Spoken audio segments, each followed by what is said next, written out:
Hello, everybody, and welcome to the next episode of the Dasch Cast. I am Curtis Dasch, and we're going to go ahead and talk about the first round of the NFL draft. Now, I'm going to go ahead and say a couple of things before I get into it real quick. I am not really a draft expert. I do not claim to be a draft expert. I really have never been into the draft. I wait for them to get into the league, and then I kind of go from there. Does that make me a casual fan? Sure, I don't know. Probably of the draft, but for the NFL, I like to think I know what I'm talking about. But another thing I'd like to preface this is the same way I did with the Rodgers versus the front office video, and if you haven't seen that or listened to it, it is in the description, so be sure to check it out. But when it comes to the draft anyway, you never really know what prospects will be what. Who will be the guy or who won't. You have better hints. There are hints to who's going to be good and who's not going to be good, of course.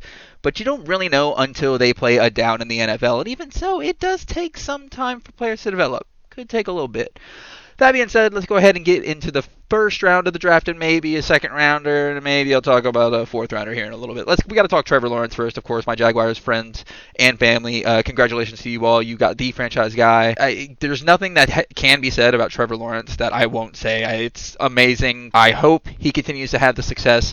I do love the stat that if the Jags lose a regular season game, which odds are they will, it will be Lawrence's first regular season loss of his career. So undefeated in high school, undefeated in college in the regular season. But also with the Jags, I'm kind of interested as to why they would take Travis Etienne out of Clemson with their 25th pick, running back. I kind of figured they might go line there, but hey, if they think it can give Trevor Lawrence some familiarity, and plus the Jags still have cap room, what's the harm in taking the guy? Really. Let's go ahead and move on to the next pick I would like to talk about, Trey Lance. Trey Lance has got to be the pick I want to talk about. All throughout the week, all throughout the months prior, it was Mac Jones, and then maybe Justin Fields, and then the day of, it was Trey Lance. Trey Lance is a very interesting one, and I don't really care for this pick. In my opinion, he's literally played no one, and honestly has barely played in 3 years of college. He only played 16 games once. He was injured previously, and then the COVID year, which a lot of my friends would tell you doesn't count, but I've been super high on Justin Fields for a while, and I think that would have had Jimmy G out the door much earlier, or trading Fields to Green Bay for Rodgers, depending on who you're asking.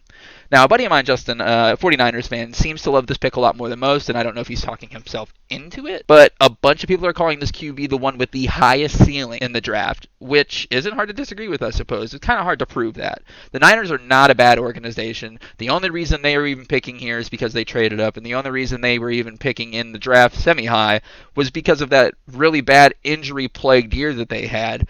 Make no mistake, the 49ers will be good next year. They're going to be a dangerous team, and if Trey Lance can be as good as everybody thinks he is, watch out. Moving on to the Bengals here. The Bengals taking Jamar Chase is just astonishing to me. And I know this is one of the things that I'm sure has played out in a lot of people that follow the draft, or a lot of people that have any idea about the Bengals and Joe Burrow basically just dying 90% of the last season. They really should have taken an O lineman there. I don't know why they wouldn't. Allegedly, they talked to Burrow about it, and of course, Burrow wants Chase. But if he doesn't stay on his feet long enough to throw it, what is the point of having a good receiver? When I was young, I didn't understand picks like the O lineman picks and D lineman picks. I wanted the flashy pick. I wanted the guy at all times.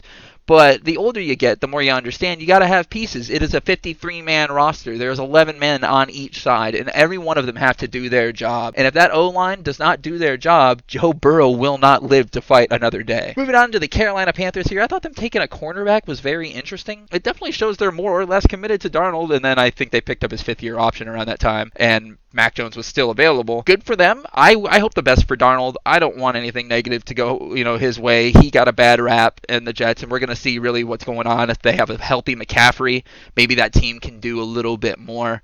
They are in a tough division, obviously, with the Super Bowl champion Tampa Bay Buccaneers, which we will get to later in this draft. Moving on to the Cowboys. I thought the Cowboys trading in their own division was strange. Now, everybody knows I'm a hardcore division rivalrous kind of guy. I believe in rivalry. I believe in not trading in your division. I believe in not rooting for your division to win. My team is the team that, needs to win kind of thing. However, the Cowboys couldn't have cared less. Went ahead and traded that to the Eagles. Eagles get another weapon in the Heisman-winning Devonta Smith for Jalen Hurts, and that's great. I don't really mind that Eagles pick at all. We'll see how it pans out for the Cowboys. Now, this is the pick that scares me the most as a Green Bay Packers fan. And I'm going to go ahead and tell you it's Justin Fields to the Bears. With that trade that the Giants made to get the Bears moving up, taking Justin Fields over Mac Jones is just a brilliant move on their part. I have to say it's a brilliant move. Good for them. I am definitely in the camp that Fields was the number one quarterback behind Trevor Lawrence in this draft, and him going to Chicago is frightening. Thankfully, the Bears still do need a little bit of work as a Packers fan, but if Rodgers is on his way out, it could very well be the Bears' division to lose with Fields at the helm, provided he plays as well as I think he can and he starts. I don't know how long they'll wait to start him. It could be a couple of games. With Nagy and them on their way out, this is going to be their last season. They have to prove that they can win, and if Justin Fields comes in and lights this up, why can't they be a successful team? A pick that I would like to talk about that wasn't in the first round, but was picked in the second round by the defending champion Tampa Bay Buccaneers, Kyle Trask out of the University of Florida. And to be completely honest, I love the move. I love the fact that they called Brady and asked him about it, a.k.a. come on, Green Bay. Just call Rodgers, man. Why didn't you just call Rodgers? But it's a great move. If Trask, who did play well, had Kyle Pitts to throw to, so that certainly does help. Kyle Trask can play well, learn behind Tom Brady. What is to say that Trask can't be any good? He's shown promise in several games in that all-SEC schedule during the COVID year. That's pretty important to remember, an all-SEC schedule. That is a tough thing. A lot of college teams are not SEC material. But for my final thoughts on the draft, let's go ahead and jump to my Green Bay Packers here. And the Packers address a need at corner. It's definitely not the flashy pick that Rodgers might have liked or Rodgers fans might have liked, but I'm personally okay with the move. I mentioned it in my Aaron Rodgers versus the front office thing about Kevin King getting burnt in the NFC Championship game. It was a huge momentum swing in the Bucs' favor, and maybe, just maybe, if that doesn't happen, we never have this Rodgers drama to begin with. But speaking of Green Bay, while we're here, I want to talk about another Rodgers, Amari Rock. This guy was destined to be a Packer. He has connections to the Packers. His dad's got connections to the Packers, as well as Randall Cobb, who was a former star slot wide receiver for Green Bay during our very fun years. He's 5'9", 212 pounds with a 4.5 140 time. He's a little undersized for me, and Green Bay traded up to get him. I'm not 100% sure how I feel. However, I'm glad that they traded up. They made a move to try and grab a receiver and maybe do something about it. If he can fill the void that Randall Cobb left, or any slot wide receiver has left in that time, I'm completely fine with it. If the guy proves he can ball out, let him ball. The thing is Aaron Rodgers going to be okay with that? That's the $20 million question. But we're going to go ahead and wrap this up, guys. I highly appreciate you listening. If you've enjoyed this, please like it. Please subscribe if you're not already. If you didn't like it, just don't tell me. I'm a sensitive boy. But thank you again, and we'll go ahead and catch you guys on the next one.